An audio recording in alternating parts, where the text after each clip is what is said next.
Dr. Alex Vasquez here, and today's presentation is titled Integrating Functional and Naturopathic Medicine Concepts and Therapeutics into Medical Practice for Common Primary Care and Specialty Conditions.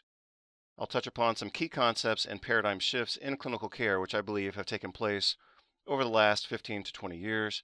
I'll start with an introduction, of course. I'll discuss some of the clinical paradigms, and I'll also contrast those clinical paradigms so you can see the advantages and disadvantages of each of those.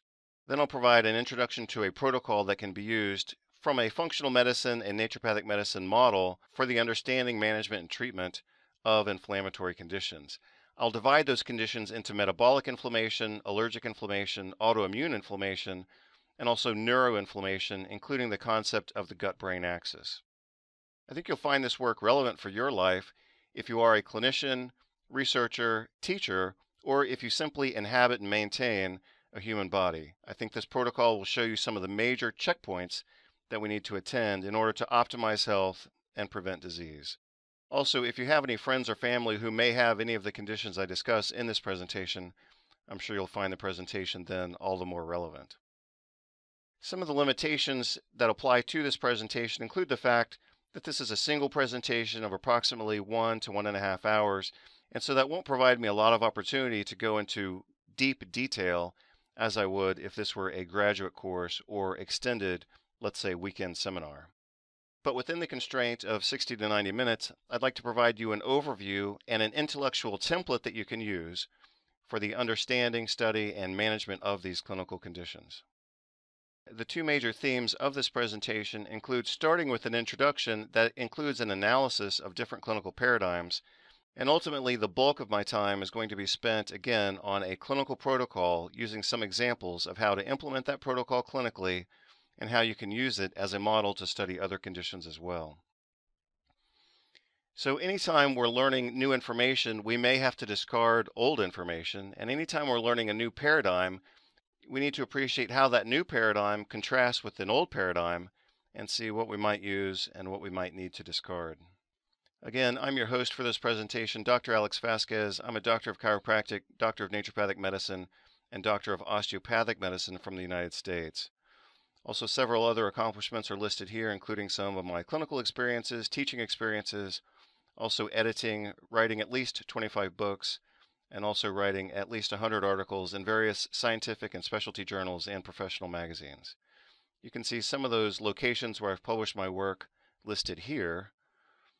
And I've also not only worked within 3 or 4 different professions, but I've also lived within different cultures and on 3 different continents, including in the United States, Latin America, and Europe. This page provides an overview of some of my copyrights, disclosures, trademarks, etc. Anytime I talk about dosages within this presentation, I'm talking about dosages for adults who are not lactating, not pregnant, and who do not have kidney or renal disease. Each of my slides, of course, is going to have a title at the top and a little bit of information here in the corner. Then I'll have an index to the left-hand side to kind of provide some orientation. Then the bulk of the information will be, of course, in the center of the slide. When I need to provide a summary, I'll do that within a mauve or purple-colored text box like this. And then you'll see the use of certain images from my books, such as Inflammation Mastery, and another book I'll discuss later called Brain Inflammation. Again, the 2 major themes of this presentation are, number 1, to discuss the medical paradigm and contrast that with functional medicine and naturopathic medicine. And then I'm going to spend the most of the time of today's presentation discussing a clinical protocol, certain clinical examples, and how to implement that protocol in clinical practice. And as I state here in the highlighted box, learning new information within a new model requires that we first create some space for that new information. If people are rigidly adherent to the medical paradigm, then the mind is not open to a new way of seeing things. Being open to a change in paradigm does not indicate that a person thereafter ignores previous information or, to the extreme, stops using drugs to treat patients, but rather has more options and can use drugs within a framework of cognitive flexibility rather than blind obedience. I think most of us are aware that the entire process of medical education, from the education itself to the textbooks to postgraduate education, is highly influenced by the pharmaceutical industry. You can see that discussed here in an editorial published in The Lancet, and I've also provided of course, additional commentary and details. I would hope that by now most of us are aware that the medical journals are highly controlled and influenced by the pharmaceutical industry as well. And in fact, last year in 2019, I published an editorial on that topic written with Dr. Joe Pizzorno. Because of the heavy-handed influence of the pharmaceutical industry in education and in scientific publications, we of course then see that influence translated into how doctors think and practice clinically. So you'll notice that most doctors in clinical practice focus on the disease, the drug, the diagnosis, and the management, but they don't really think outside of that box into what actually might be causing the condition that their patient's presenting with. To think of what is causing a condition that a patient presents with is very different from thinking, what drug do I need to use in order to treat or alleviate this condition? So treating the cause, as we do in naturopathic medicine, is very different from asking oneself, how do I manage this condition and what drugs do I use to treat this condition? So what I'm going to show you in today's presentation is how we can shift that paradigm to focus more on the cause that we can correct, rather than thinking, how can we simply medicate these numbers and medicate these symptoms so that the condition is therefore, quote unquote, successfully managed.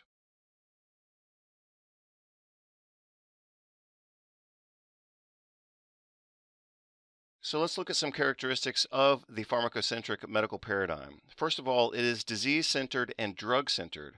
If a condition has no drug, it's usually ignored within so-called standardized or so-called conventional medicine. Thirdly, the medical paradigm, as most of us know, is very self-affirming. Drugs, surgery, radiation, and vaccination are the assumed or presumptive solutions to all health problems, regardless of their dangers, costs, inefficacy, or the existence of better options not taught in medical school and residency. Nutrition is belittled categorically, and that belittlement is not based on knowledge, but rather ignorance.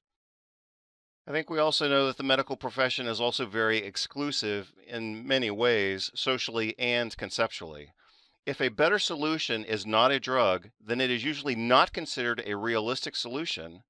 Again, nutrition is excluded categorically, even though nutritional therapy has been shown to provide benefit even for purely genetic disorders such as sickle cell anemia. Another aspect of the medical paradigm is that the ends justify the means. So this is what I call illogical proportionality. Serious diseases require serious, that is, expensive and risky treatments. And I think this model of ends justifying the means also accounts for some of the abusiveness that we see in medical education.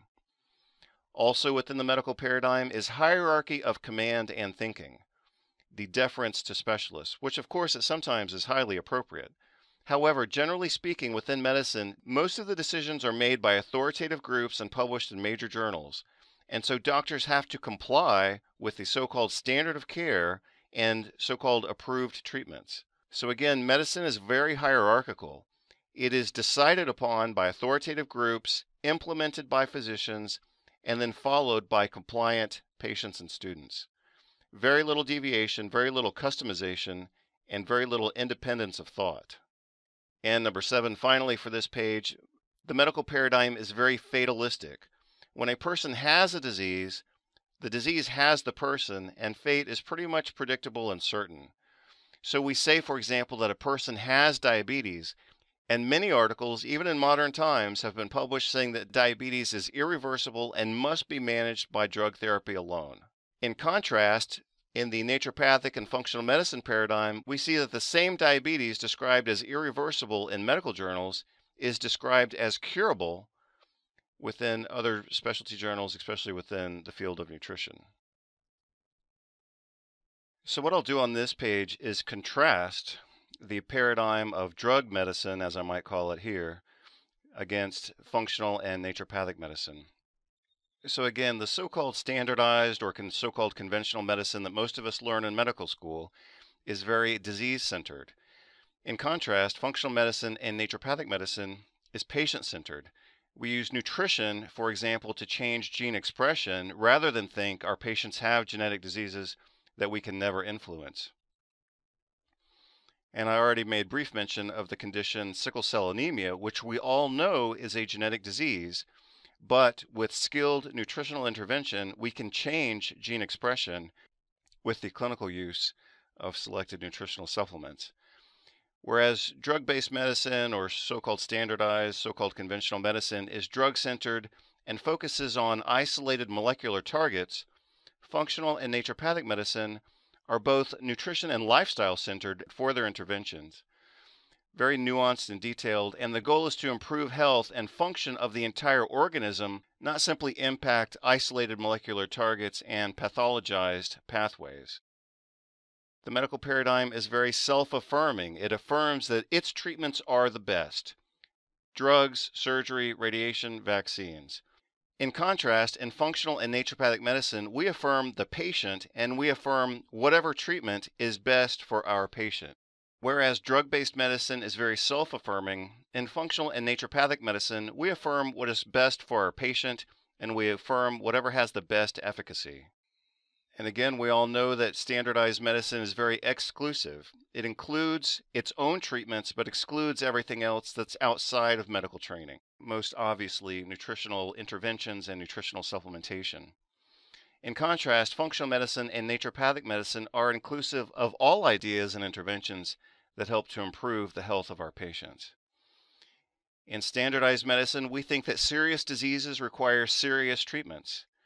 In functional and naturopathic medicine, we think effective treatment requires the physician's skill and the patient's involvement, but we don't necessarily believe that a serious disease requires serious treatments. That's illogical. That is a clinical logical fallacy. So serious disease requires effective treatment. Serious disease does not require serious, expensive, and risky treatment.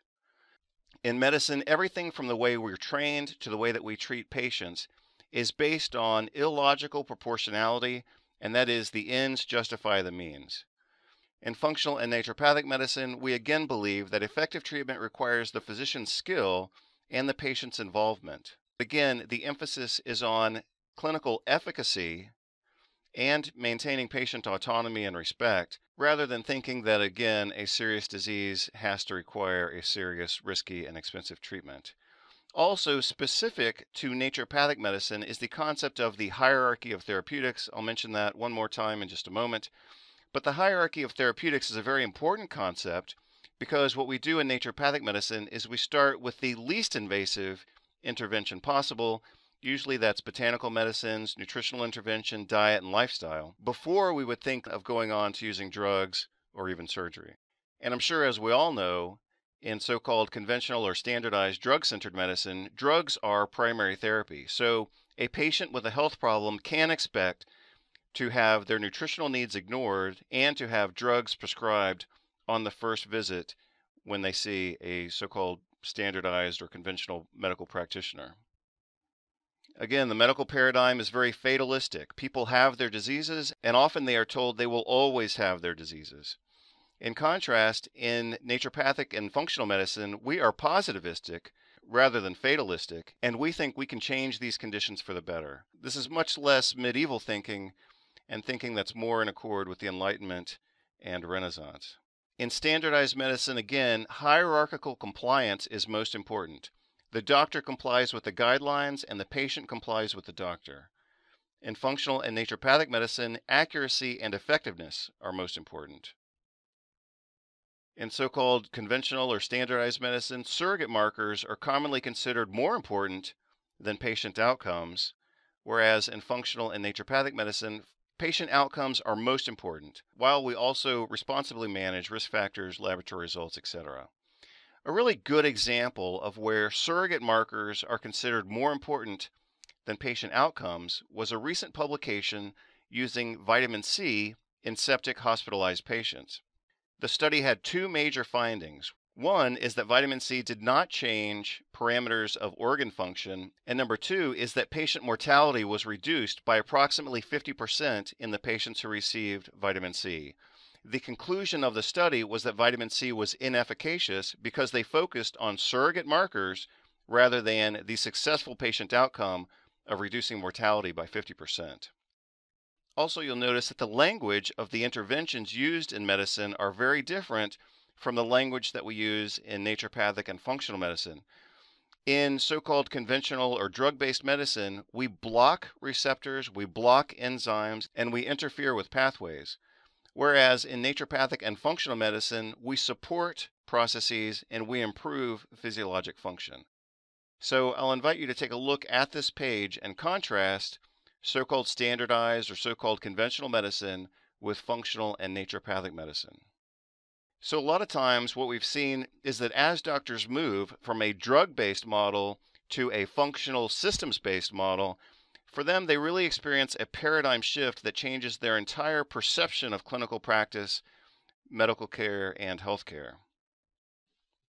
So for many people who are new to these concepts, they are now crossing into a new world that focuses more on patient-centered medicine, systems-based medicine rather than targeting isolated pathways, nutrition and lifestyle-centered interventions that are very nuanced and detailed, patient-affirming instead of drug and disease-affirming, inclusive, which respects interventions based on priority, effectiveness, and synergism, and their ability to address the primary cause or causes of the patient's problem. Effective treatment here requires more physician skill and more patient involvement. For patients, they of course at least have to be willing to change their diet and lifestyle, and for physicians, they actually have to think in more creative ways as they address the underlying cause of the disease, rather than simply managing the disease and manipulating numbers by using drug therapy. So for example, we all know that with patients who have hypertension or diabetes, the goal is to lower their blood pressure and to lower their glucose. So in those situations, we're really just treating the numbers if we approach it from a drug or medical model. Now, we all respect the fact that that's necessary, especially in certain emergency situations in patients who have acute hypertension or acute hyperglycemia. In those situations, yes, we need to get the numbers down and normalized as quickly as possible. However, we need to appreciate that the acute management of those acute crises, such as hypertension and hyperglycemia, needs to be different from the chronic long-term management of those conditions, especially if we're going to actually try to cure the condition rather than medicate it for the duration of the patient's lifetime. So physicians who are beginning to integrate functional and naturopathic medicine into their practices, they have to go through a learning curve, but that learning curve ultimately results in their being more empowered and more creative and effective in their clinical practices. As I mentioned before, the hierarchy of therapeutics from naturopathic medicine encourages us to start with the most benign and patient-empowering interventions, such as diet and lifestyle, before advancing to invasive and expensive drugs and surgery. Functional and naturopathic medicine is much more positive. We believe that we can change these conditions for the better, and we prioritize accuracy and effectiveness as being most important rather than rigid adherence to a therapy-based paradigm. Patient outcomes are most important while we also responsibly manage risk factors, laboratory results, etc. Again, the language is different. In standardized medicine, we talk about compliance, and the drugs that we use are mostly blockers and inhibitors. We block the formation of cholesterol, we block angiotensin receptors, we block the ACE enzyme, we block HMG-CoA reductase, we block the uptake of neurotransmitters, etc. In contrast, in functional and naturopathic medicine, we try to help systems work better. So we use different language, such as support, improve, nourish. We give people and their bodies what they need to succeed. Nutrition is conceptually different from drug-based medicine. Whereas drugs work on individual pathways, mostly by inhibiting enzymes and blocking receptors, nutritional interventions work on multiple systems by improving enzymatic function and normalizing metabolism and immune function. And on the following page, you can begin to see how some of the major body systems are interconnected and how one might influence the other. So the diagram that you're seeing here, I actually drew back in 2003. It was published in a textbook in 2005 and then later reproduced in a journal article in 2006. This diagram is important conceptually for clinicians and for educating patients to help them appreciate how body systems are interconnected. However, this diagram alone is insufficient for guiding treatment. Clinicians need a structured and memorable strategy. And I'll show you that as I've continued to develop this work over the last at least 10 or 20 years. So again, I see this diagram as being mostly conceptual, but not sufficiently structured to be clinically applicable. So yes, we can learn certain things from this model, but again, in my experience of teaching doctors how to implement functional and naturopathic medicine concepts into their clinical practice, this diagram, great as it might be for kind of a preliminary understanding of how different systems interconnect with each other, this diagram, in my experience, does not serve us very well in terms of clinical applicability and actually implementing clinical therapeutics. So for that reason, over many years, and for example, working with my graduate students, I had to develop another protocol and another model that actually helped them in their clinical practices. And I'll show you that on the next 3 or 4 pages. I'm going to pause just for a moment here to emphasize that we are transitioning now from the introduction and the contrast of different models into a new model that emphasizes clinical applicability. So in order to do that, we need to memorize at least 2 categories of items. Number 1, what are the 4 main types of inflammation?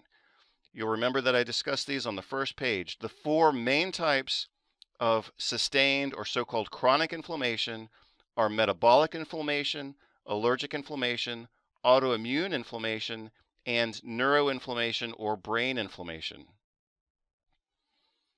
So I want you to start categorizing inflammatory conditions into metabolic, allergic, autoimmune, and neuroinflammation or brain inflammation. Next, I want you to start creating some space to remember the 7 main components of so-called chronic, or what I call sustained inflammation. So again, what are the 4 main categories of inflammatory conditions? Metabolic, allergic, autoimmune, and neuroinflammatory. What are the 7 main components or contributors to chronic inflammation? That's what I'm going to discuss on the next few pages.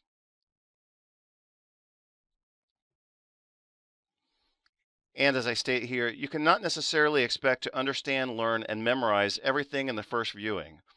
But by the time you review this material 2 to 3 times, it will start becoming manageable and usable. So let's dive in to those 7 contributors to chronic or sustained systemic inflammation. After many years of teaching functional medicine to postgraduate audiences internationally, plus teaching my graduate students how to organize a large amount of information efficiently so they could quickly transition from familiarity to understanding to memorization to implementation, I developed this functional inflammology protocol and the accompanying acronym that I'll show you in just a moment to accelerate mastery of these concepts for practical use and clinical implementation. Again, the 4 types of inflammation that I'm going to deal with most specifically are metabolic inflammation, allergic inflammation, autoimmune inflammation, and neuroinflammation. Also in this presentation, I'll make a little mention of infectious inflammation, whether that comes from dysbiosis or from viral infections. You'll find this information very applicable to your outpatient management of chronic conditions, and also, but to a lesser extent, applicable to inpatient care, whether that's infectious inflammation, trauma, or more severe and acute systemic inflammatory conditions. In medical training, we are taught that cure is impossible and that we have to manage these conditions long-term with drugs. In functional and naturopathic medicine, we aim for cure. Let's revisit that diagram one more time before we dive into the details. I want you to see how the entire model works together because we're addressing the causes, we're addressing the contributors to chronic sustained inflammation and, as you can see in the diagram, immune activation. So rather than dealing with the long-term management of inflammatory conditions, what we try to do in naturopathic medicine and functional medicine is address the upstream contributors to that systemic inflammation and immune activation so that the inflammatory response is dampened, overall health is improved, and our patients can ultimately and hopefully be liberated from their diseases rather than having to carry those diseases throughout their lifetime.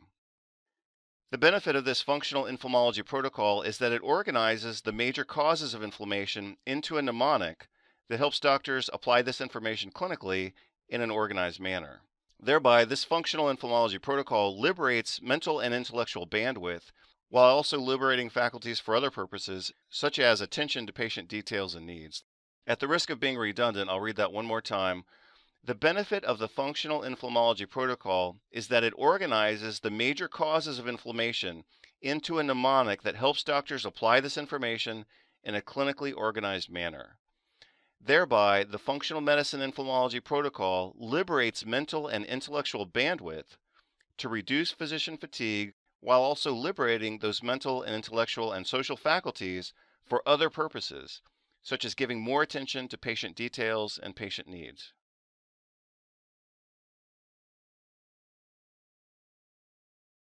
So, to give you a very clear example of the difference between naturopathic medicine and functional medicine versus so-called standardized or conventional medicine, let me show you this example from my own clinical practice, my own clinical experience of a patient with severe, aggressive, drug-resistant rheumatoid arthritis. So again, this patient had already been seen by several medical specialists, and actually, in this case, she had also gone to the local naturopathic medicine clinic. This was in the Pacific Northwest region of the United States, where we have two naturopathic colleges or universities. So she had already been to their clinic, as well as, again, having been seen by several medical specialists. She had already been given all of the drugs for rheumatoid arthritis. None of them had worked, and she continued with severe, aggressive, drug-resistant rheumatoid arthritis. In rheumatoid arthritis, one of the laboratory markers that we use is called CCP. That stands for cyclic citrullonated peptides. And you'll see that in her case, her CCP level was actually so high the lab couldn't measure how high it was. It was greater than 250. We don't know. It could have been 400, 600, or 700, but it was very positive. That means very bad in this case, at more than 250. That was in March of 2012 when I was first developing this clinical protocol. About 9 months later, we had kind of normalized or gotten her levels down from greater than 250 down to 195. So I was pretty happy because we, of course, at this point could see that we were making progress, and she was clinically asymptomatic. So we followed this up a bit more. And so within 2 more months, her antibody levels had almost normalized at 54, and that was in April of 2013. So within 1 year, we were able to transition her from having severe, aggressive, drug-resistant rheumatoid arthritis with pretty severe pain every day to being relatively asymptomatic, not taking any anti-inflammatory or anti-rheumatic drugs, and you can see her laboratory values, which are directly pathologic in this case. So in a lot of cases, we look at laboratory markers that aren't directly pathogenic. They are a reflection of the disease, but they themselves are not indicative of the disease process. With rheumatoid arthritis, CCP antibodies are part of the disease process. So when we can get clinical benefit along with reduction of these antibodies, we know we're on the right track and that we're not simply managing the disease or treating the disease, but we're actually reversing the disease. And that's what we were able to show with these initial results. So now again, I want you to think of inflammatory conditions as being within the following categories. We commonly see patients who have what I call metabolic inflammation. This is cardiovascular disease, hypertension, diabetes mellitus type 2, and metabolic syndrome. Standard medical treatment for these patients is to simply lower the abnormal numbers that represent the metabolic disease process, such as hypertension. We lower their blood pressure. They come in with elevated glucose when they have diabetes, and we lower their glucose without really addressing the underlying metabolic and inflammatory causes of the imbalances that result in those abnormal numbers. So that is obviously treating a manifestation of the problem, not the problem itself. By now, I think all healthcare providers should know that inflammation is a major component to all major so-called chronic health problems. I prefer to refer to these as sustained inflammatory conditions, not chronic inflammatory conditions. If we say that these conditions are chronic, then we pretty much stop thinking and we accept the fact that the patient's going to have this condition or these conditions for long periods of time. Hence the title, chronic, which becomes a self-fulfilling prophecy. If we change the language slightly in our description of these conditions, and instead of calling these chronic inflammatory conditions, we refer to these conditions as disorders of sustained inflammation, then we change our mental perception of the condition, and instead of accepting these as chronic, we need to look for what are the causes of the sustained inflammatory response, and what can we do to address and eradicate those causes that are sustaining the inflammatory response. Category number 2 is allergic inflammation, asthma, allergic rhinitis and conjunctivitis, and eczema and atopic dermatitis, which has a strong dysbiotic component in it as well. Another inflammatory type or inflammatory subtype is autoimmune inflammation. The prototypes, of course, include rheumatoid arthritis and psoriasis, also, of course, other conditions such as inflammatory bowel disease and multiple sclerosis. The standard medical treatment is just to provide those patients with an army of anti-inflammatory drugs, but not to address the underlying cause of the inflammation.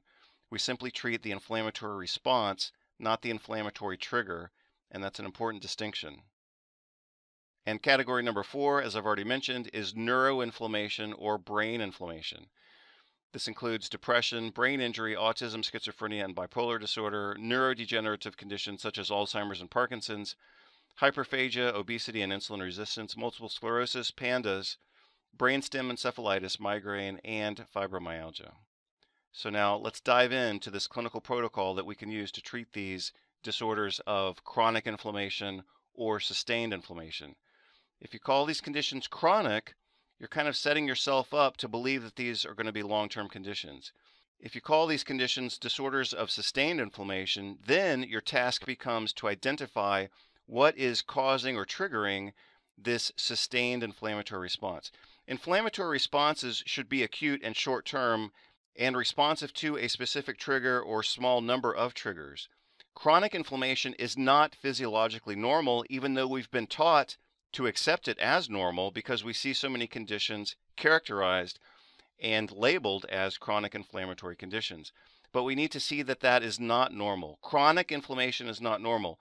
Inflammation exists as a response to resolve problems, not to sustain and perpetuate those problems or engage in a long-term relationship with those problems.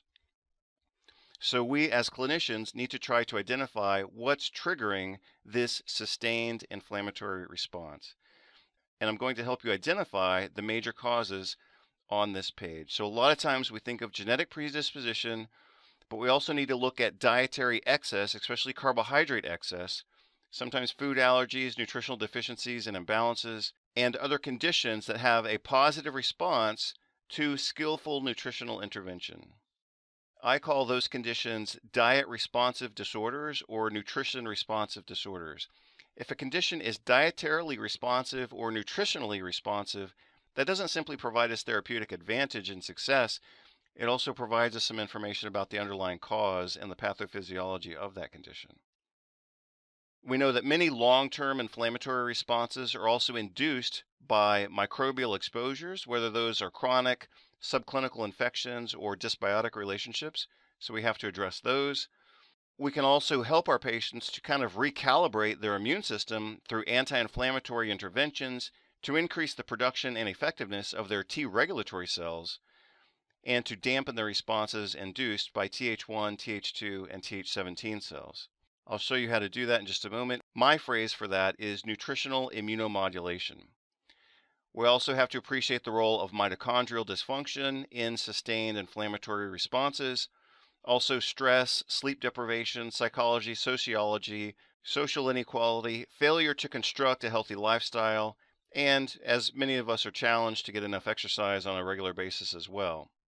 So many of the individual items that fall into category number 5, as you can see listed here, we could call these style of living, sleep hygiene, stress management, and sociological considerations. So in my listing of these things, these start mostly with the letter S, or at least the sound S, as in psychology. We can also look at hormonal imbalances and xenobiotic exposure, including toxin exposures such as chemicals, pesticides, and heavy metals. So again, referencing the title of this page, what are the common causative themes among obesity, hypertension, diabetes, metabolic syndrome, allergy, asthma, and autoimmunity? Genetic predisposition, dietary indiscretion, microbe-induced inflammation, the need to modulate inflammatory balance and increase the production and activity of T regulatory cells. We need to address mitochondrial dysfunction, also style of living, stress, sociology and psychology, also exercise and sleep hygiene. Hormonal imbalances and endocrine function, also xenobiotic exposure and toxin accumulation, whether that's chemicals such as pesticides or heavy metals, obviously such as lead, mercury, and aluminum. We all know that the medical textbook explanation for nearly all chronic diseases is that they result from a combination of genetic predispositions and environmental factors. My way of looking at this is to say that we really can't do a lot about genetic predispositions, although in certain selected cases we can influence gene expression enough to get a favorable clinical outcome. So what I want us to focus on here are the environmental factors. However, instead of just saying environmental factors, we need to define what those environmental factors are. And that's what I've done in the list that you see on this page. Diet, microbes, immune imbalance, mitochondrial dysfunction, lifestyle, stress and sleep, hormonal imbalances, and toxin exposures, whether those are chemicals or heavy metals. So you need to memorize all of those.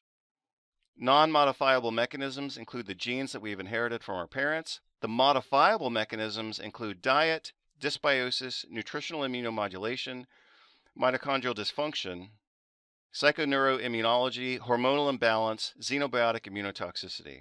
So we need to memorize those, and we need to implement those into a clinical strategy that we can use very simply and with great facility so that we can then liberate our mental capacities to focus on other details.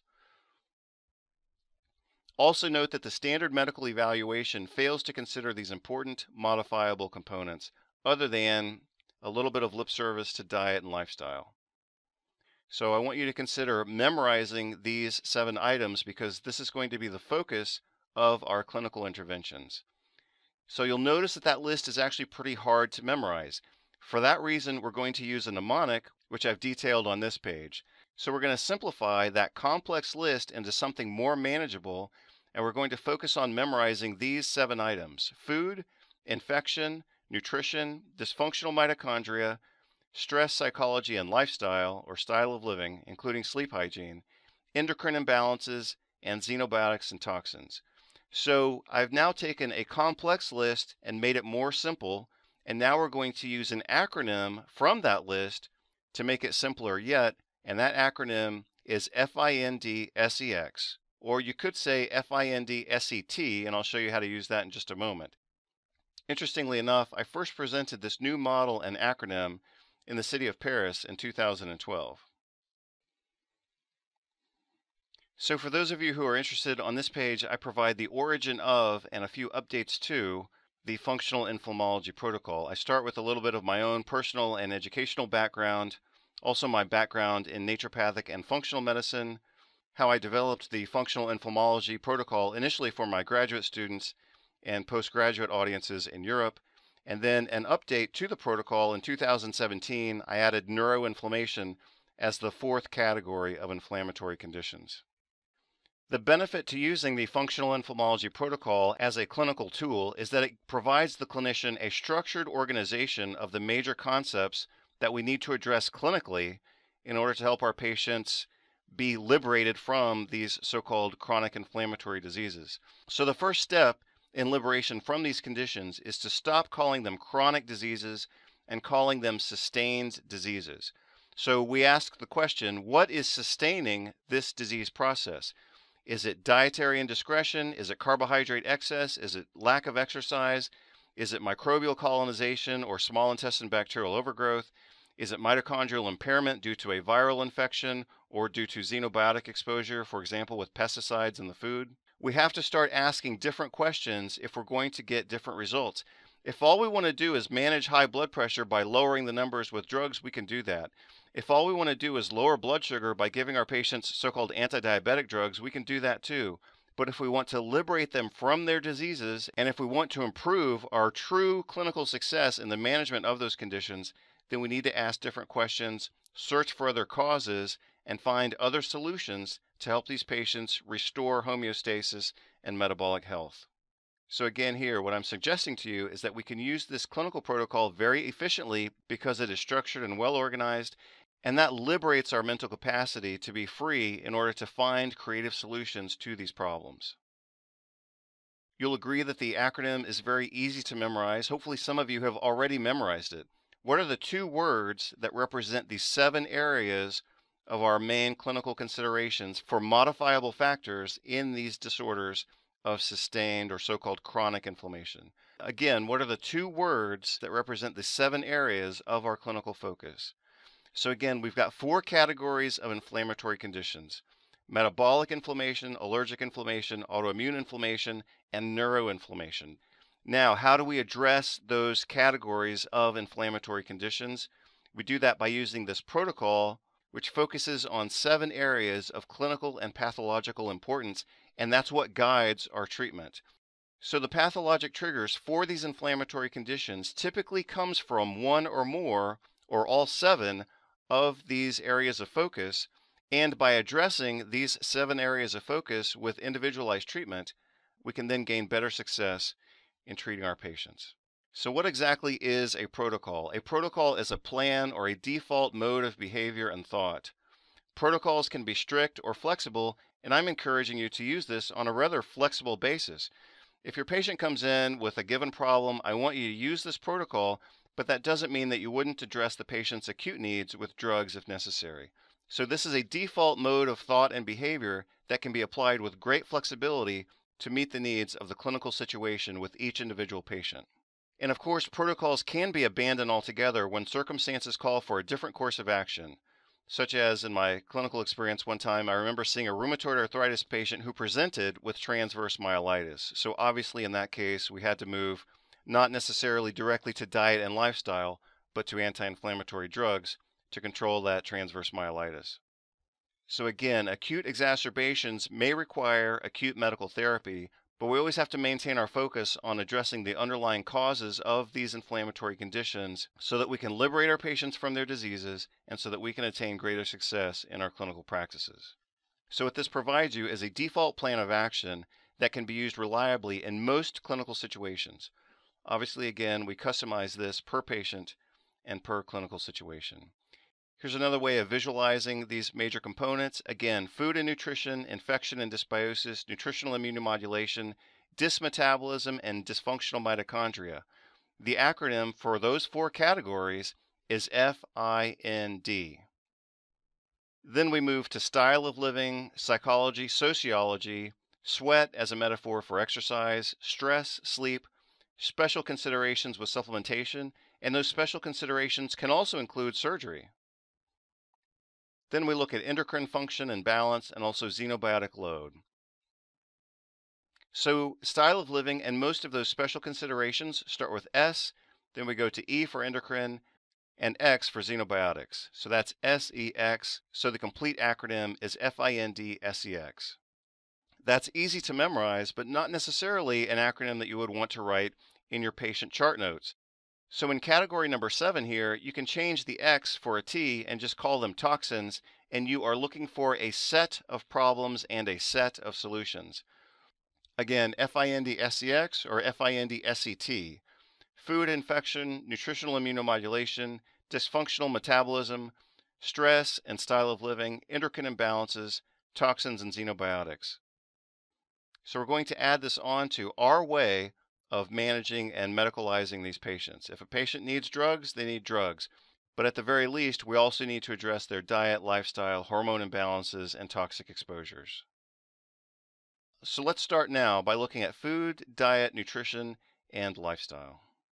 So for example, in American medical schools, we commonly use what's called a SOAP note, and that SOAP stands for subjective, which is the patient's concerns and complaints. Objective are our clinical findings, assessment and diagnoses, and plan, which includes treatments, tests, referral, and follow-up. And what I'm proposing here is that in addition to our regular clinical routine of subjective, objective, assessment, and plan, that we simply add on a more detailed plan that includes addressing food, infection and dysbiosis, nutritional immunomodulation, dysfunctional mitochondria, stress, sleep, and style of living, endocrine and hormonal problems, as well as any toxic or xenobiotic exposures. And you can see that perfectly demonstrated in the amended SOAP note that I've shown on this page. So now let's see how to apply this in clinical practice. First of all, we have to appreciate that diet indeed induces systemic inflammation. So this was a radical idea, say 20 years ago, when my friend David Seaman wrote this article, The Diet-Induced Pro-Inflammatory State. Now, this knowledge should be pretty widespread that diet does indeed contribute to sustained or chronic inflammation. So if a pro-inflammatory diet is the problem, then obviously the solution is an anti-inflammatory diet, which I've defined here as a 5-part nutrition protocol, which I call the supplemented Paleo-Mediterranean diet. This is a diet that emphasizes fruits, vegetables, nuts, seeds, and berries, and high-quality protein. For each patient, we may need to customize the diet to tailor to their food sensitivities and intolerances. So for example, most of us would agree that citrus fruits are a health-promoting food, but some people have allergy to citrus, so we have to help them avoid the foods that they're allergic to. Likewise with beef, milk, chicken, or fish, those are health-promoting foods for the majority of people. However, some people will be intolerant, and so of course they need to avoid those foods. So again, the foundational diet is a plant-based, protein-adequate diet of fruits, vegetables, nuts, seeds, and berries with high-quality protein. I call this the Paleo-Mediterranean diet. I first published this in 2005 and again in 2011. It's also included within my textbooks. You can also download a free copy of these articles, which I recently compiled together from my academia.edu profile. So again, the foundational diet is the Paleo-Mediterranean diet. So then we add a high-potency, broad-spectrum multivitamin, multimineral. We want to make sure that our patients are getting enough vitamin D. Typically, that's 4,000 to 10,000 international units. Then we add combination fatty acids, and then probiotics and phytochemical prebiotics. So this is the 5-part dietary plan that I recommend. Again, a foundational diet, Paleo-Mediterranean diet of fruits, vegetables, nuts, seeds, and berries with sufficient high-quality protein. A multivitamin, multimineral supplement, and vitamin D on top of that, along with fatty acids and probiotics and prebiotics. Here's the article that I published in 2011. You're welcome to download this and use it personally, but also share it with your patients because this outlines what I consider to be a good foundational diet plan. Again, this is a plant-based diet, fruits, vegetables, nuts, seeds, berries, but it's not necessarily vegetarian or vegan. We want to make sure that our patients get sufficient protein, and you can categorize your patient typically as an adult recreational exerciser, and for that, per pound of body weight, they would consume 0.5 up to 0.75 grams per pound of body weight. With kilograms, that would be 1.1 to 1.65 grams per kilogram of body weight. If you judge that your patient doesn't fit into that adult recreational exerciser category, or if you need to make other changes, for example, for liver or kidney disease, obviously you can do that. Again, the diet has a foundation of plants, fruits, vegetables, nuts, seeds, and berries. We add sufficient protein. We customize for allergy avoidance. We prefer everything to be as organic, fresh, and local as possible. And that is the foundational diet. If we use that as the foundational diet, we don't have to use a lot of time talking about artificial sweeteners, gluten, emulsifiers, chemicals, flavor enhancers, artificial colors, or the nutritional and physiochemical destruction that occurs to foods when they are processed into ultra-processed foods. So let's keep the diet as real as possible with real foods. Fruits, vegetables, nuts, seeds, berries, and adequate protein customized for allergy avoidance per patient as necessary. The reason we add a multivitamin on top of that diet is because most people do not consume an optimal amount of all vitamins by diet alone. According to this article from Journal of the American Medical Association, it appears prudent for all adults to take vitamin supplements. Physicians should make specific efforts to ensure that patients are taking the vitamins that they should.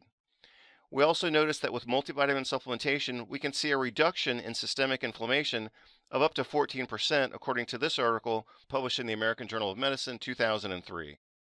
Also, with vitamin D supplementation, we can see an additional 23% reduction in systemic inflammation as measured by CRP. Actually, in this study, their dose of vitamin D was actually quite modest, so if we were to use a physiologic dose of vitamin D in the range of 4,000 international units per day for adults, I would expect a greater reduction in systemic inflammation and therefore C-reactive protein. I've written several articles on vitamin D, including a major monograph published in 2004, and then as you can see here, 2 letters, one that was published on the Lancet website in 2005, and another letter that was published in the British Medical Journal also in 2005. The goal of vitamin D supplementation is to optimize serum levels of 25-hydroxyvitamin D. And that optimal range should be no lower than 40 nanograms per milliliter. You can see that I've published that twice, one in a textbook in 2008 for continuing medical education, and also in the original article published in 2004. The minimum level of 25-hydroxyvitamin D to be considered normal, the minimum level, is 40 nanograms per milliliter, otherwise known as 100 nanomoles per liter. And I'll read you the conclusion from our 2004 paper. Until proven otherwise, the balance of research clearly indicates that oral supplementation in the range of 1,000 international units per day for infants, 2,000 international units per day for children, and 4,000 international units per day for adults is safe and reasonable to meet physiologic requirements, to promote optimal health, and to reduce the risk for several serious diseases. Many of those include the so-called chronic inflammatory diseases, or what I call disorders of sustained inflammation. Safety and effectiveness of supplementation are assured by periodic monitoring of serum 25-hydroxyvitamin D and serum calcium. So again, very briefly, let's recap the progress we've made so far. We've defined the optimal diet as being a plant-based diet of fruits, vegetables, nuts, seeds, and berries, with adequate protein and allergy avoidance customized per patient. On top of that, we add a multivitamin, multimineral supplement, and we want to make sure that our patients get enough vitamin D to optimize their serum 25-hydroxyvitamin D levels. These are some of the first steps we take when we're trying to transition our patients from a Western lifestyle to a wellness lifestyle. So the typical Western lifestyle is characterized by consumption of processed foods and inadequate exercise. So we know that on day number 1, we need to change the diet and we need to begin encouraging more exercise. And that's how we begin to tip the scales away from chronic disease and away from chronic inflammation into a wellness lifestyle that promotes health, longevity, and vitality. So our selected lifestyles and our health habits are either health promoting or they are disease promoting.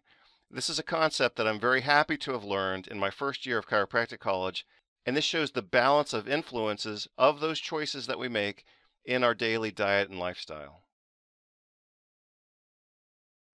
We also know that a health-promoting diet and lifestyle helps to improve genetic expression toward a more anti-inflammatory phenotype.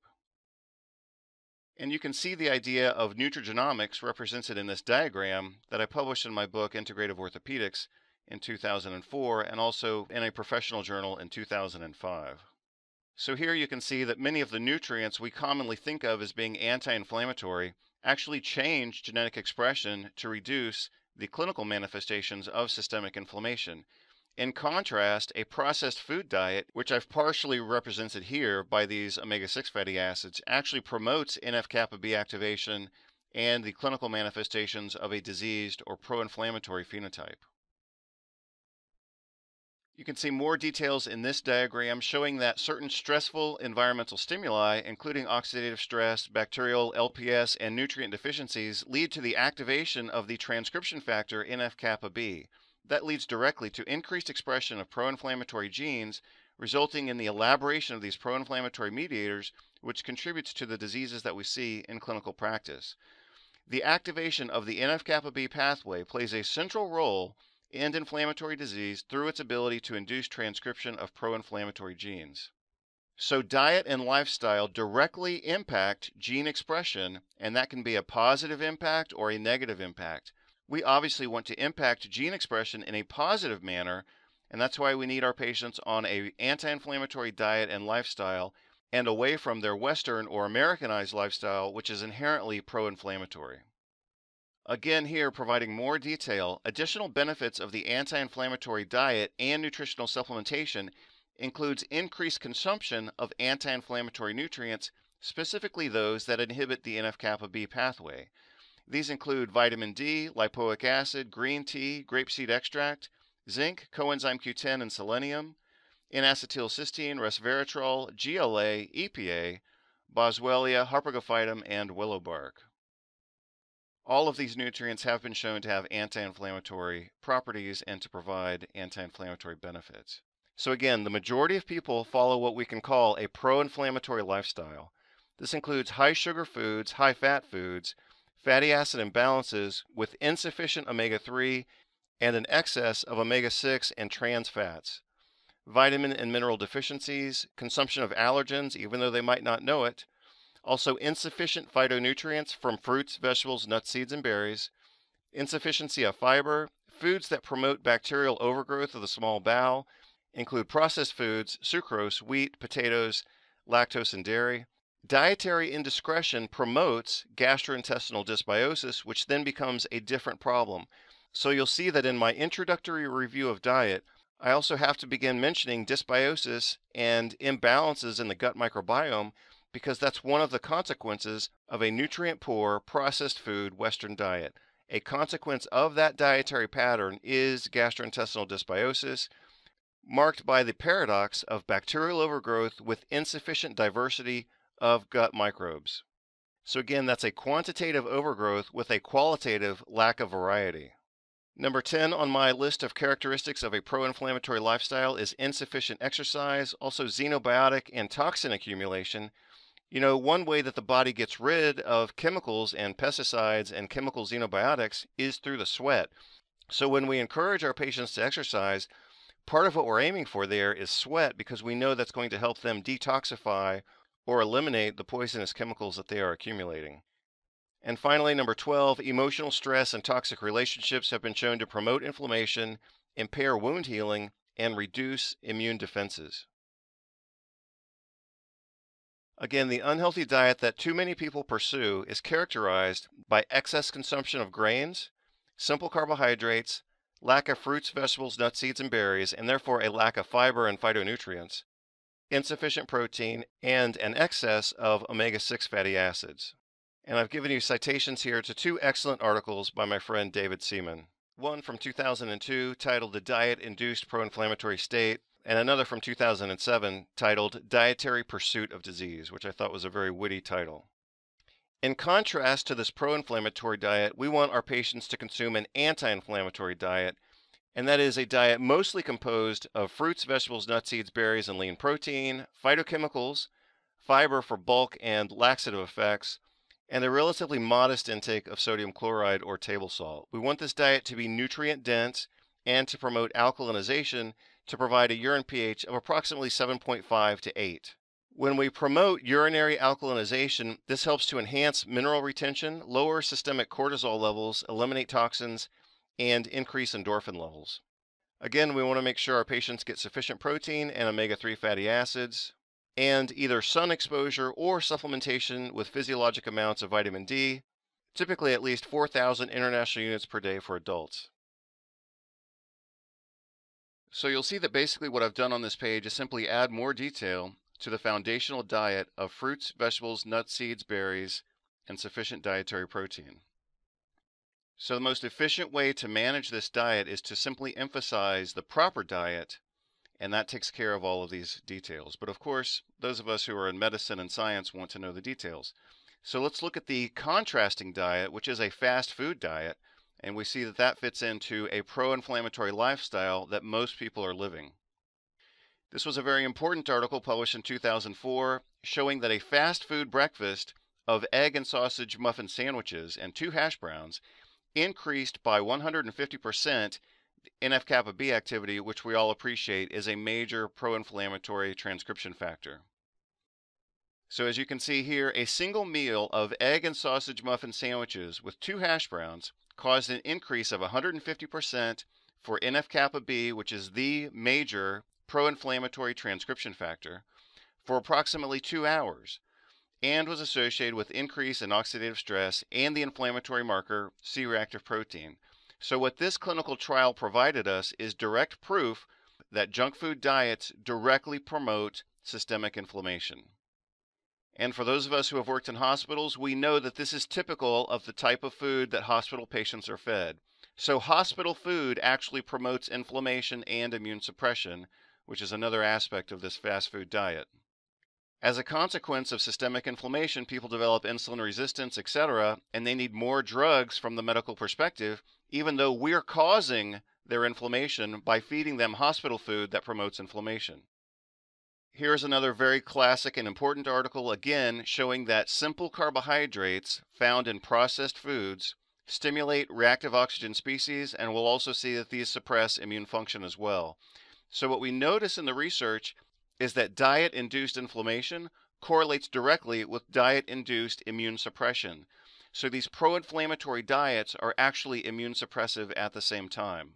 So again, this is a human clinical trial with normal healthy persons who receive 75 grams of glucose.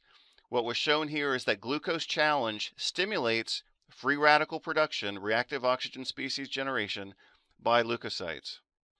Those same leukocytes are then damaged by that free radical production, and free radical damage to immune cells causes immune suppression.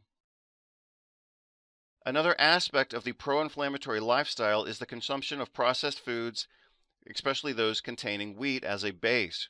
Wheat should be avoided because it is nutrient poor, phytochemical poor, because it also correlates obviously causatively with celiac disease, which is now believed to occur in approximately 1 per 140 persons. Wheat allergy is different from celiac disease, and wheat allergy is also very common. Other problems that we see with gluten and wheat and celiac disease include gluten ataxia and dermatitis herpetiformis. Consumption of wheat also triggers the formation of circulating immune complexes that can contribute to vasculitis and nephritis. Wheat is also a high fermentation grain, which means that it promotes bacterial overgrowth of the small bowel.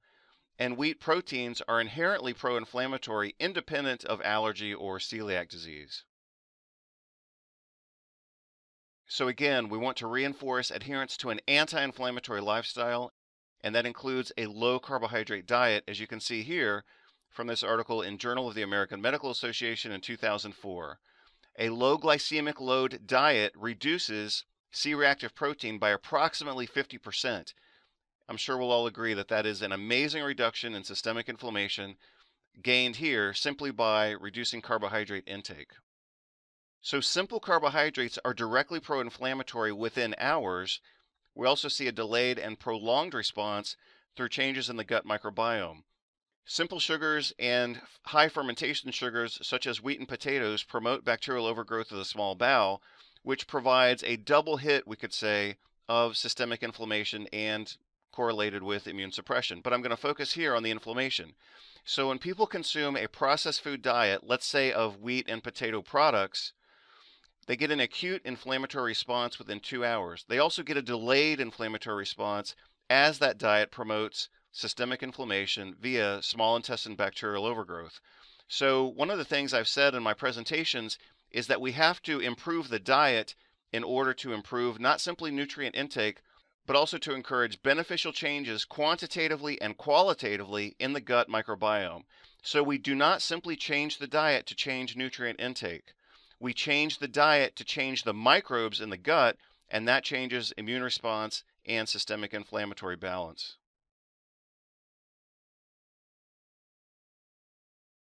As I've said before, we want patients on a good foundational diet, and then we want to supplement that diet with multivitamin, multimineral, sufficient vitamin D, and we also want to make sure that patients are getting the so-called essential fatty acids that they need.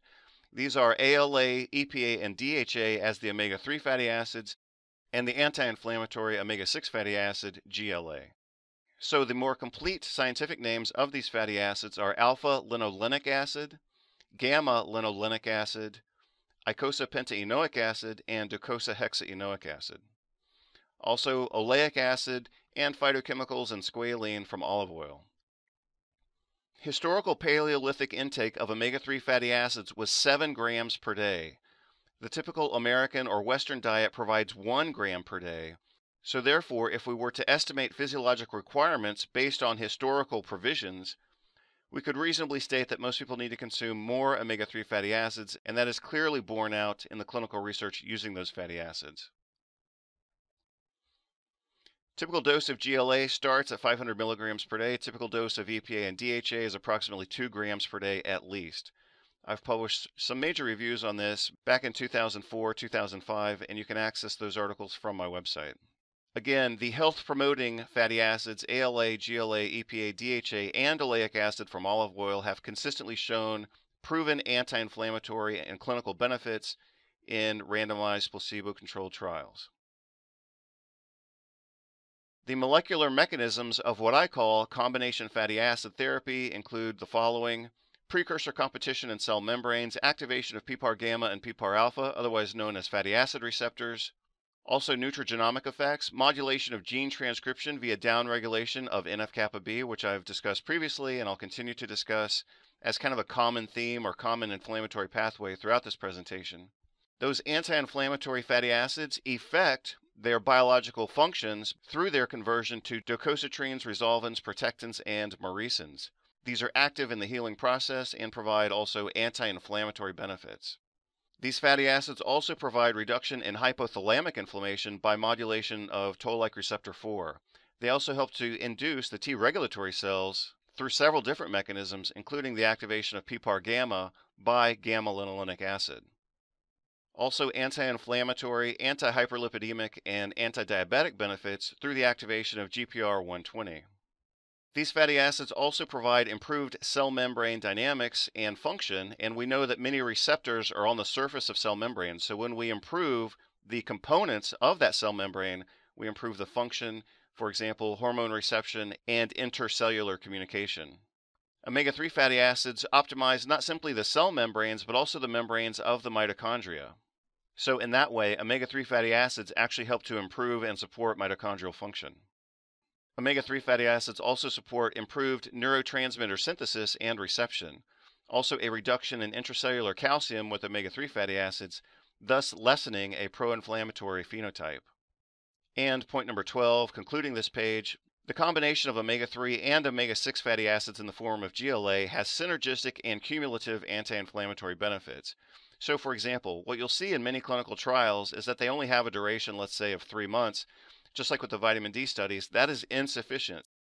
So one of the main ways that these nutrients function is by saturating cell membranes and body fat stores prior to effecting their full clinical benefits. So clinical trials that are of a duration of only 3 months typically do not show maximal benefit of fatty acid therapy or vitamin D supplementation. More time is needed in order to saturate body fat stores with those nutrients in order to gain the clinical and physiologic benefits. Now, relatively recently in 2018 and 2019, a series of articles were published in leading or misleading journals stating that fish oil supplementation was not effective for prevention of cardiovascular events. Immediately thereafter, a new and prescription-only and very expensive fish oil product was brought to the market at a cost of nearly $300 per month or $10 per day. I produced a series of articles and video reviews showing that the data presented against fish oil was grossly flawed, including the fact that they underdosed the product to create the illusion of inefficacy. The clinical trials also included failure of appropriate lab evidence to substantiate compliance and absorption of the products that they were using. They used fake placebos, such as olive oil, to make fish oil look inefficacious, and they also used a fake placebo in the form of mineral oil to make fish oil look miraculous. So they changed the comparator against fish oil depending on the illusion that they wanted to create. So when they wanted to make fish oil look inefficacious, they compared it against olive oil, which is also cardioprotective and anti-inflammatory. When they wanted to make fish oil look great, they challenged it against mineral oil, which is known to be pro-inflammatory and to cause nutrient deficiencies by blocking nutrient absorption. Major conflicts of interest among the authors and the editors, descriptions of researchers as independent investigators, when in fact they were paid and supervised by drug companies that want to influence the results.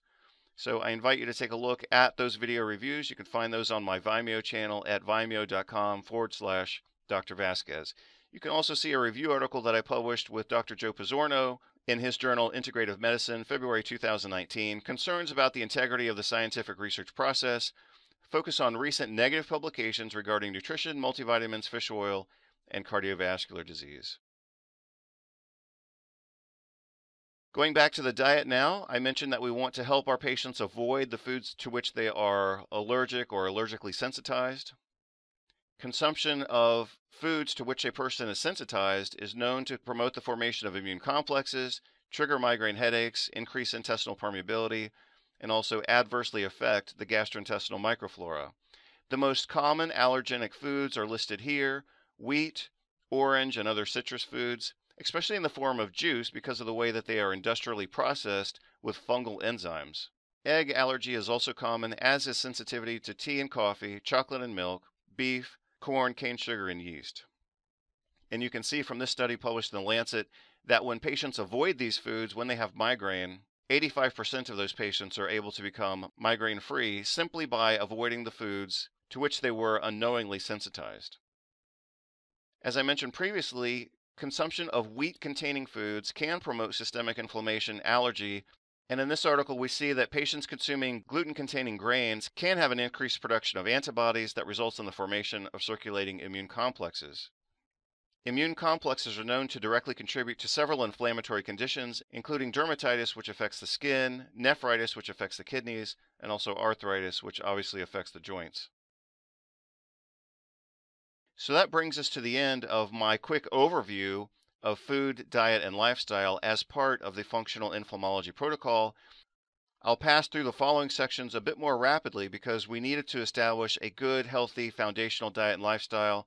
I just reviewed some of those components with you. I'm now going to discuss infection and dysbiosis.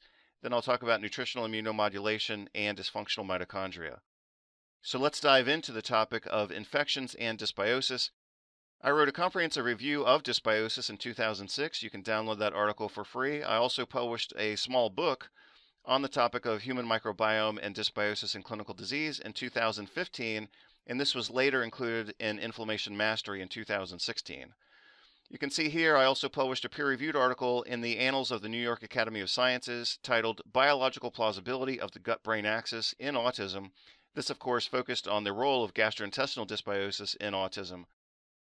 Also in 2016, I published this letter, Neuroinflammation and Fibromyalgia and Complex Regional Pain Syndrome is multifactorial. One of those important factors in the perpetuation of those conditions is gastrointestinal dysbiosis.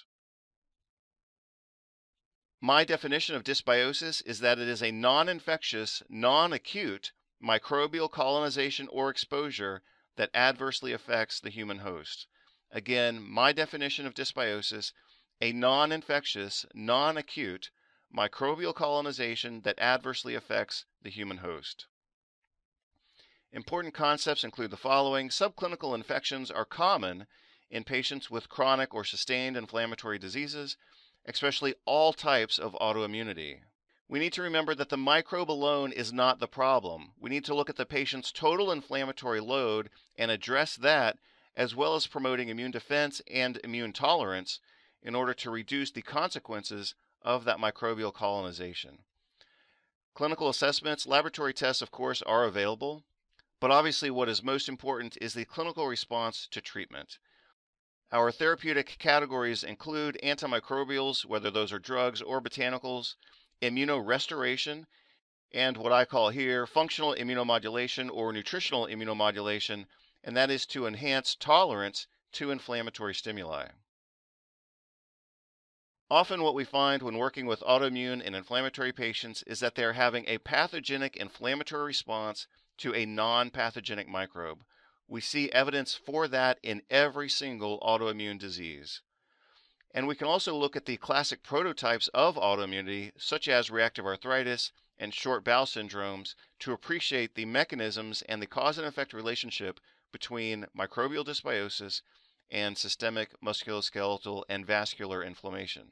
Remember, we're not looking for classic infection here. We are looking to determine which underlying disruptions may be exacerbating inflammation and the patient's symptomatology. We have to look beyond disease-associated characteristics of the microbe to see the patient's individualized response to that microbe.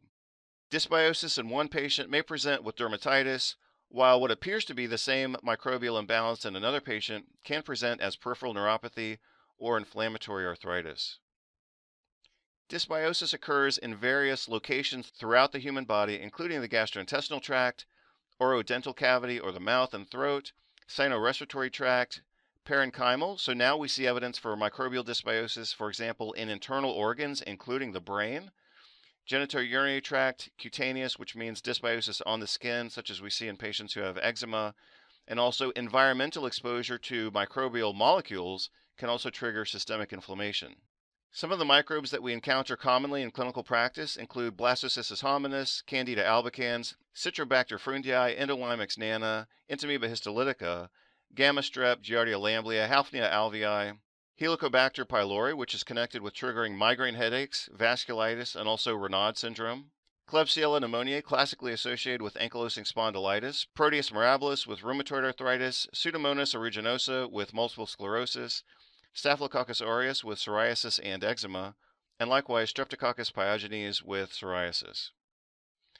Here are some of the mechanisms through which microbes can create systemic or tissue-specific inflammation or autoimmunity. These include molecular mimicry, bystander activation, Th17 cell induction and suppression of T regulatory cells, also immune complex formation and deposition. You can see other mechanisms listed here, and you can see how those mechanisms work together in this diagram, originally published in my book, Integrative Rheumatology, in 2006. So when patients have dysbiosis, let's assume a patient only has gastrointestinal dysbiosis. Well, that gastrointestinal dysbiosis includes many different mechanisms all functioning at the same time to promote systemic inflammation or tissue-specific autoimmunity.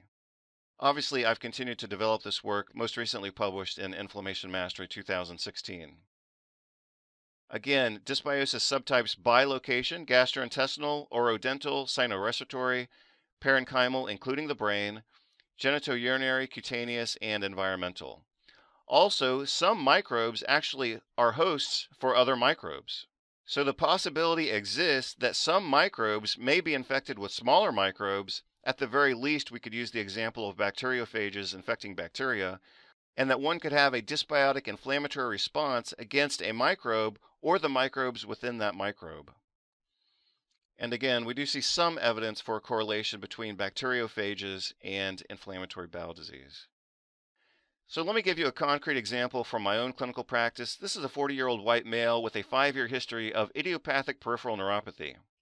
By the time he came to see me, he had basically given up hope, and of course, being a good naturopathic and functional medicine physician, I assumed that he had gastrointestinal dysbiosis. We performed a leaky gut test on him, and you can see here that his lactulose absorption was very high, indicating leaky gut, and his mannitol absorption was quite low, indicating malabsorption. So he clearly has evidence of intestinal inflammation as part of his clinical presentation of this symptomatic peripheral neuropathy. Again, on the first day of consultation with him, I assumed that he had gastrointestinal dysbiosis, and here we prove that he had gastrointestinal inflammation. And when we did follow-up testing for specific microbes, we found that he did indeed have gastrointestinal dysbiosis with Pseudomonas.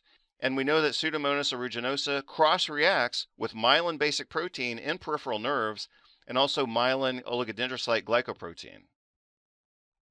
So in his case, I normalized his immune system, helped him heal the gut, we eradicated this bacteria, and his peripheral neuropathy disappeared within 1 month. When we talk about treating gastrointestinal dysbiosis, we commonly use either drug antibiotics or botanical antibiotics. One of the ones that we can reach to with good reliability is oregano oil in a time-released emulsified tablet. The emulsified form of the oregano increases dispersion of the oil, and the time-released tablet helps to increase delivery of that oregano oil throughout the gastrointestinal tract. And when oregano oil is used in the treatment of gastrointestinal parasites, the common dose is 600 milligrams per day in divided doses for 6 weeks. Another botanical that we commonly use is berberine. This is well studied, and a typical dose of berberine these days would be 500 milligrams 2 to 3 times per day for 3 months. So that brings us to the end of my quick but quite authoritative and complete overview of infections and dysbiosis in systemic inflammation. Next topic is going to be what I call nutritional immunomodulation. So as you can see here by the index on the left-hand side, we are now on the third part of my functional inflammology protocol. I've already reviewed food, then infection and dysbiosis, and now we're at part 3, which is what I call nutritional immunomodulation. The important concept here is that we can favorably influence the number and function of immune cell populations by using specific nutrients. Our clinical goal is to reduce inflammation, whether that's metabolic inflammation, allergic inflammation, autoimmune inflammation, or neuroinflammation. The way that we accomplish that goal mechanistically is to increase the number and activity of T regulatory cells and to decrease the number and activity of Th1, Th2, and Th17 cells. So, you might ask, well, how does this work? Naive, undifferentiated T cells are called Th0 cells, and these are born in the bone marrow, move to the thymus, possibly the tonsils, and then to the gut-associated lymphoid tissue, otherwise abbreviated as GALT. In the GALT, again, the gut-associated lymphoid tissue, Th0 cells are programmed to become effector cells, capable of inflammatory action. Again, the Th0 cells are undifferentiated and mostly inactive. Th1 cells participate in cell-mediated inflammation. Th2 cells help produce antibodies and therefore are involved in allergy and autoimmunity. And Th17 cells are specifically involved with autoimmune type inflammation. In contrast, the T regulatory cells, or the Tregs, promote tolerance, suppress inflammation, allergy, and autoimmunity. And this is achieved through epigenetic changes in gene expression, which result in an anti-inflammatory phenotype and anti-inflammatory immune cell activity. Let me give you two examples here, obviously from the research literature, showing that retinoic acid, or vitamin A, helps to increase production of these FOXP3 positive regulatory T cells. The same occurs with vitamin D supplementation, as shown in this clinical trial with human subjects. So, by providing nutrients, in this case specifically vitamin A and vitamin D, we can increase the production and function of these regulatory T cells to provide an endogenous anti-inflammatory effect through endogenous immune mechanisms. I'm sure you'll also remember that I discussed previously the inclusion of probiotics in my 5-part nutritional protocol. So let's go through that 5-part supplemented Paleo-Mediterranean diet one more time, simply for review. The foundational diet is a plant-based diet of fruits, vegetables, nuts, seeds, berries, and lean sources of protein. Those same fruits, vegetables, nuts, seeds, and berries act as prebiotics for beneficial bacteria that we commonly refer to as probiotics. Those probiotic or beneficial bacteria that we want to cultivate within the gut also help to induce these T regulatory cells, which suppress the inflammatory activity of Th1, Th2, and Th17 cells. So again, this is what I call nutritional immunomodulation, and that is the specific therapeutic induction of T regulatory cells to help dampen and endogenously control these excessive pro-inflammatory responses. Let's go on now to component number 4, which is dysfunctional mitochondria and also metabolic dysfunction. So as you can see here from my diagram, nutritional deficiencies, carbohydrate and fructose excess, also exposure to microbes and dysbiosis, xenobiotics such as herbicides and pesticides, and also oxidative stress, all of these contribute to mitochondrial dysfunction, which then increases the production of free radicals. This increased production of free radicals leads to antioxidant and vitamin depletion, which then leads to nutritional deficiencies, which then promote mitochondrial dysfunction, and obviously a vicious cycle here. Also, that oxidative stress increases the activity of the pro-inflammatory gene activator, we might say, or transcription factor, NF-kappa B, and that leads back to more oxidative stress to create another pro-inflammatory and free radical mediated vicious cycle, as you can see here. So what you need to understand at the very least from this diagram is that mitochondrial dysfunction leads to oxidative stress, and that promotes systemic inflammation. For this reason, we all need to be aware of the role of mitochondrial nutrition and what we can call mitochondrial medicine in the treatment of these primary care and specialty care conditions. You can see a review of this theme that I published in 2014 titled Mitochondrial Medicine Arrives to Prime Time in Clinical Care. Nutritional biochemistry and mitochondrial hyperpermeability meet disease pathogenesis and clinical interventions. Again, this article is available for free online and was published in 2014. The major concept here is that while everyone knows that mitochondria make ATP, the cellular currency of energy, people also need to know that damage and dysfunction to mitochondria can occur as a result of deficient diets and chemical pesticide exposures, resulting in changes in mitochondrial function with consequences in gene expression, immunity, and the amplification of inflammation. The clinical presentations associated most strongly with mitochondrial dysfunction are diabetes, insulin resistance, hypertension, migraine, fibromyalgia, also Alzheimer's and Parkinson's diseases.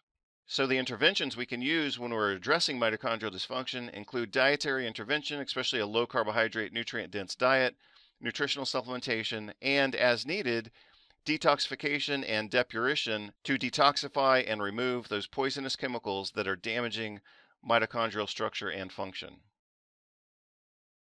A very simple example of the treatment of mitochondrial dysfunction in clinical practice is the use of high-dose riboflavin at 400 milligrams per day in the prophylaxis of migraine headaches. So migraine headaches are a well-known example of mitochondrial impairment.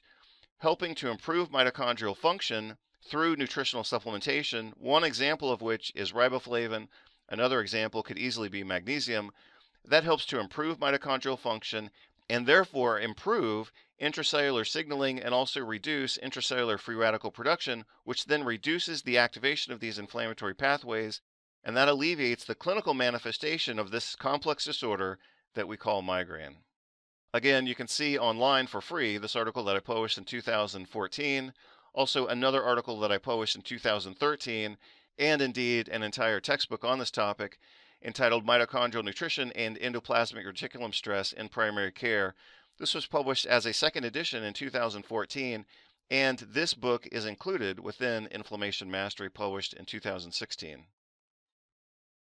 Let's take a look at mitochondrial function just to provide you a quick overview. We all know that the production of cellular energy begins with a process of glycolysis. Then we go through the pyruvate dehydrogenase complex. We enter the Krebs cycle, and then those final remaining substrates are shuttled through the electron transport chain. So when I'm teaching this information to students, I typically introduce the topic in a rather simplistic manner, as you see here, and we talk about 5 main components to cellular energy production. Number 1 is glycolysis. Number 2 is the pyruvate dehydrogenase shuttle, or the pyruvate dehydrogenase complex.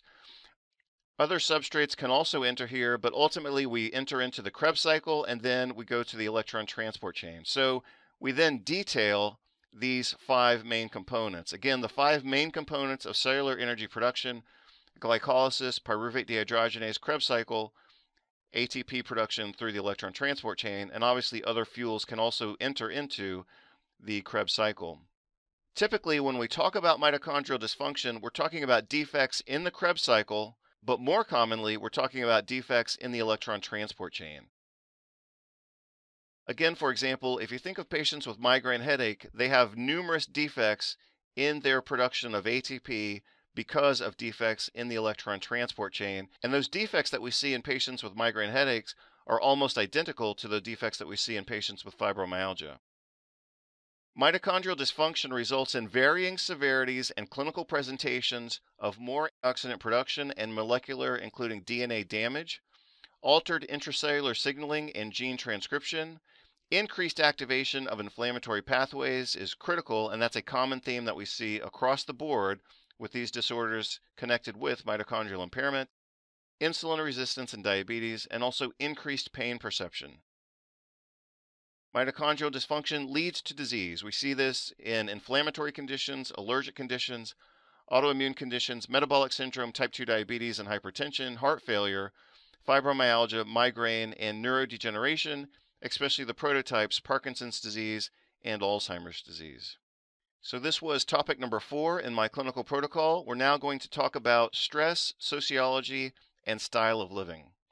Special considerations: all of these can start with S, style of living, for lifestyle. Stress: we want to help our patients reduce their stress, manage it better, and obviously avoid the causes or sources of their stress.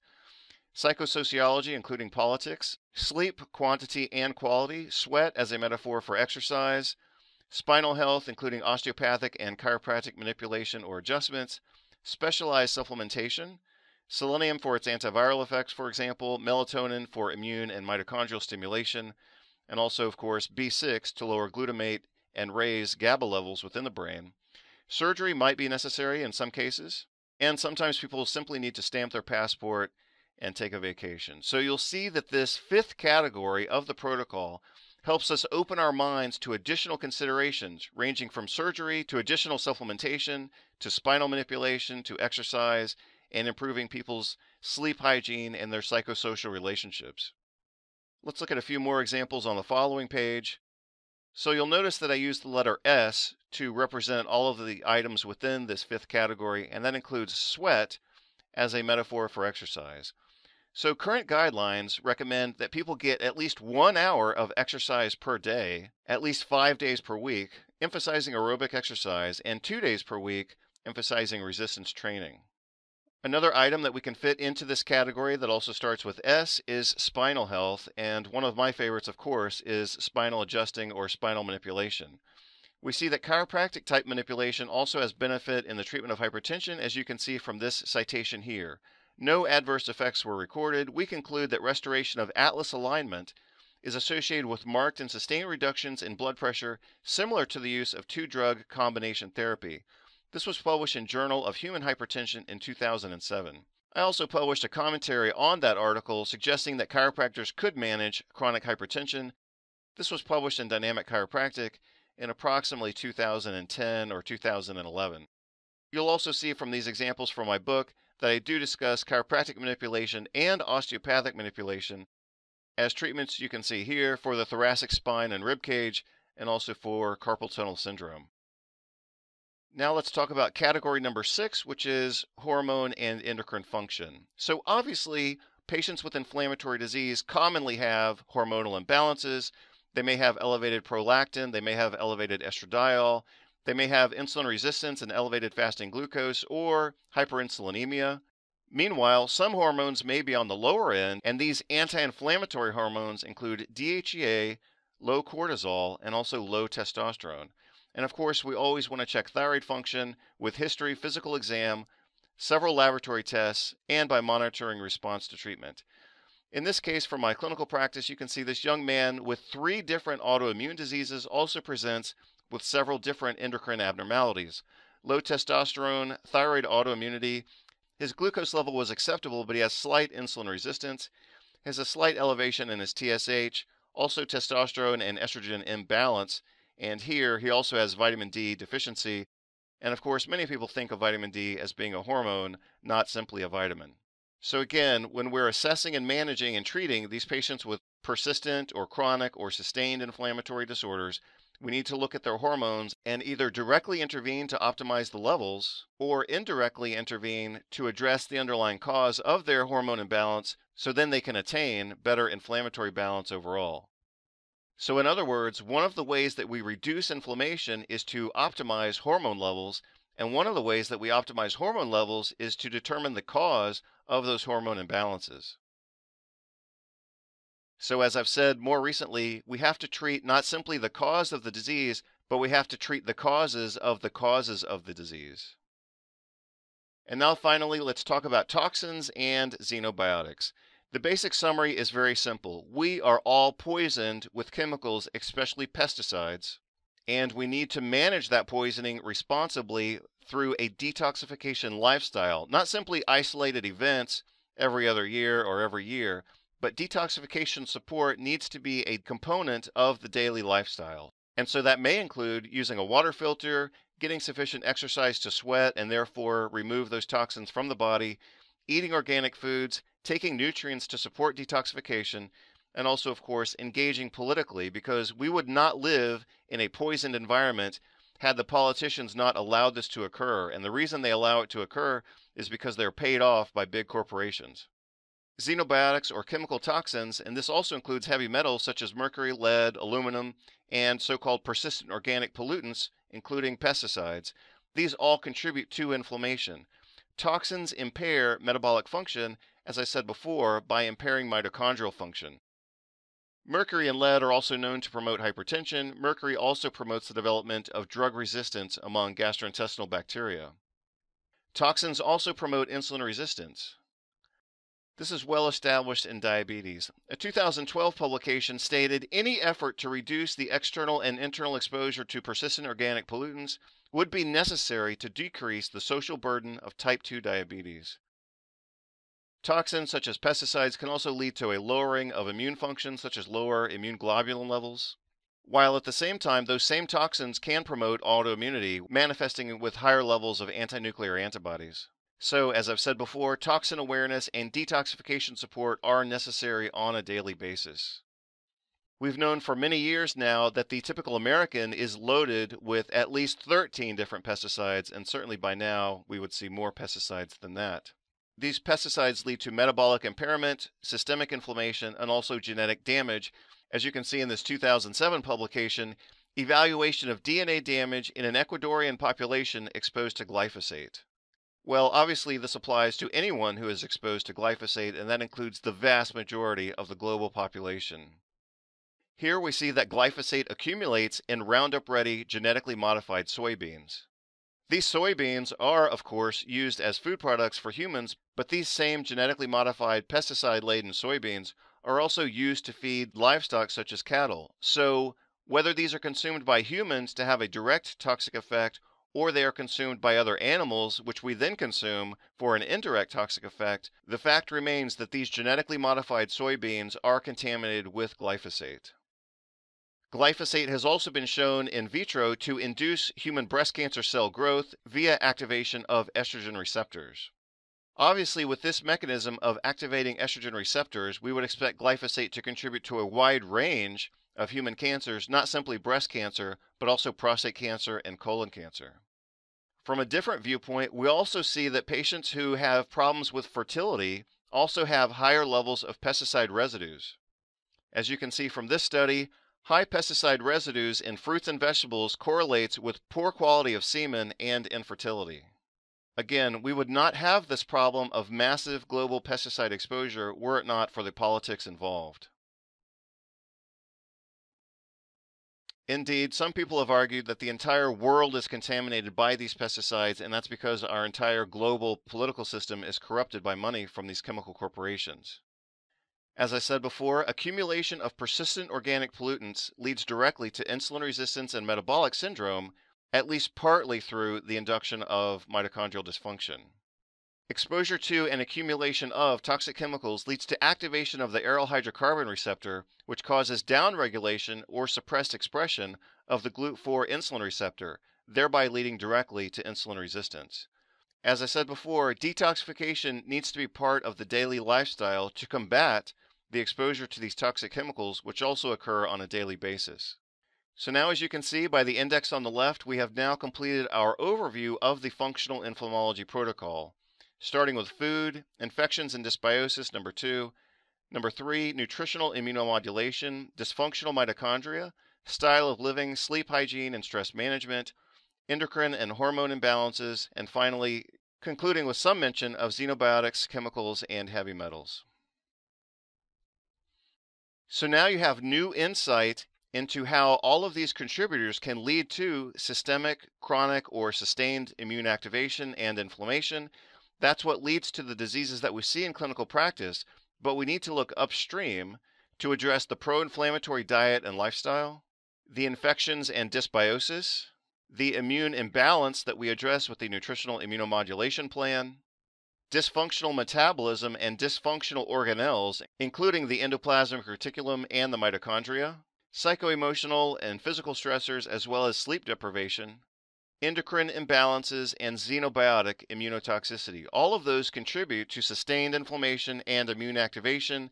That leads to modulation of gene transcription, the elaboration of pro-inflammatory mediators, tissue injury, oxidative stress, and that leads to a vicious cycle here. So in order to break this vicious cycle, which ultimately leads to clinical manifestations, we need to look upstream at the contributors and address as many of these as possible.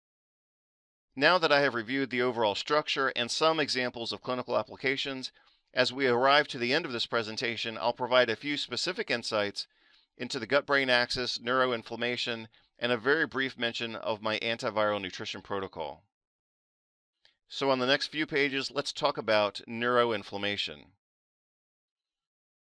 This is relevant for depression, brain injury, autism, schizophrenia, bipolar disorder, neurodegeneration, hyperphagia, obesity and insulin resistance, multiple sclerosis, PANDAS, brainstem encephalitis, migraine, and fibromyalgia.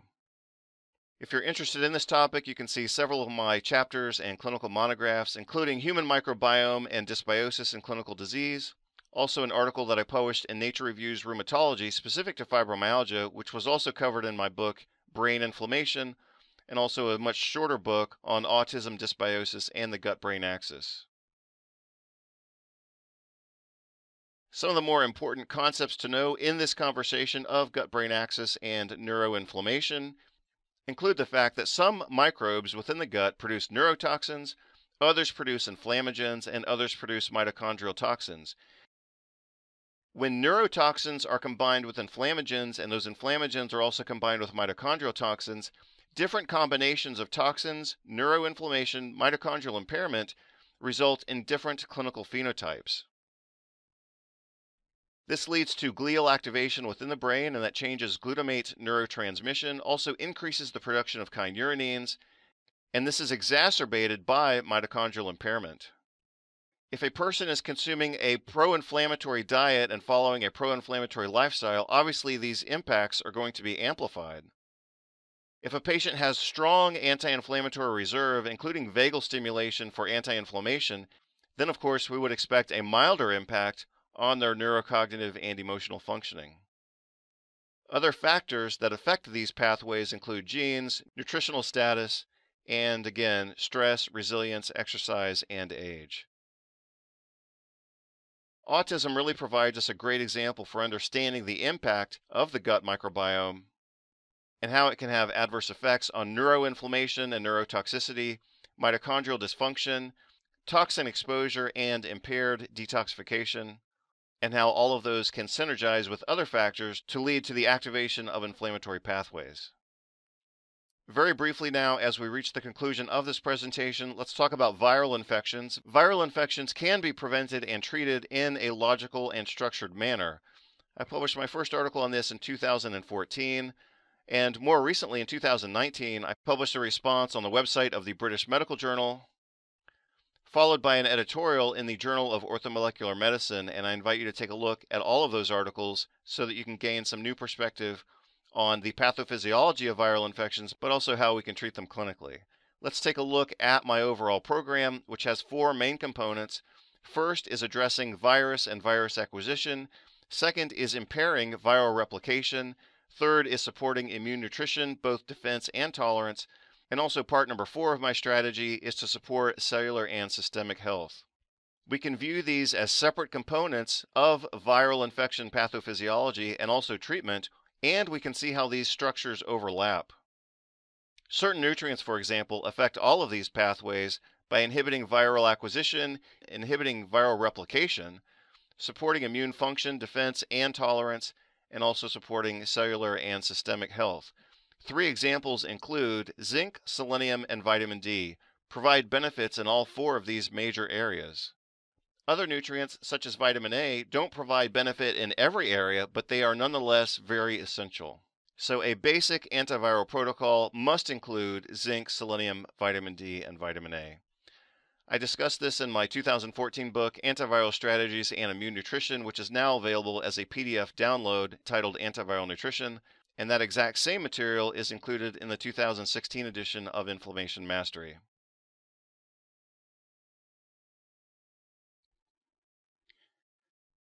So we have now reached the ending and conclusion of this presentation. As I said before, and as I've said for many years to my graduate students, organized and declarative knowledge is the most valuable type of knowledge for intellectual pursuits and practical application.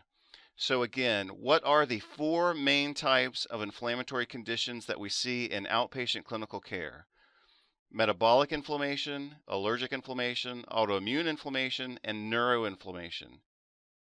What are the 7 main components that create chronic or sustained systemic inflammation?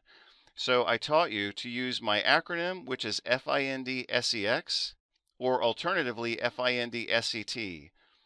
So F stands for food, then infections, nutritional immunomodulation, and dysfunctional metabolism or dysfunctional mitochondria. That's the FIND. The SEX is stress, social inequality, sweat as a metaphor for exercise, sleep deprivation, specialized supplementation, spinal manipulation, and sometimes surgery. The E stands for endocrine imbalances. We look for 3 hormones that are typically elevated and 3 that are typically depressed, and we also make a complete assessment of thyroid function. And finally, the X or the T stands for xenobiotics or toxins. So again, we need to follow the healthiest diet and lifestyle possible with organic and preferably fresh and locally grown food, free of pesticides. Also, as I said at the beginning of this presentation, you cannot necessarily expect to understand, learn, and memorize everything in the first viewing. But by the time you review this material 2 or 3 times, it'll start becoming manageable and more useful for you in your own life, when you're helping friends and family, and obviously when you're working with patients and clients in clinical practice. As Nietzsche said, in order for a particular species to maintain itself and increase its power, its conception of reality must comprehend enough of the calculable and constant for it to base a scheme of behavior on it. In other words, a species grasps a certain amount of reality in order to become master of it, in order to press it into service. And I believe that's what we've accomplished with this protocol that I've now outlined for you. So think of all that you have already learned and all that you have already suffered in your medical training. Now realize that you can add this information atop your previous experience and gain new levels of talent and success. Thank you very much for your attention. I've been your host, Dr. Alex Vasquez, showing you how to integrate functional and naturopathic medicine concepts and therapeutics into medical practice for common primary care and specialty conditions. And again, you can apply this protocol to all conditions of metabolic inflammation, allergic inflammation, autoimmune inflammation, and neuroinflammation or brain inflammation. Thank you very much for your attention.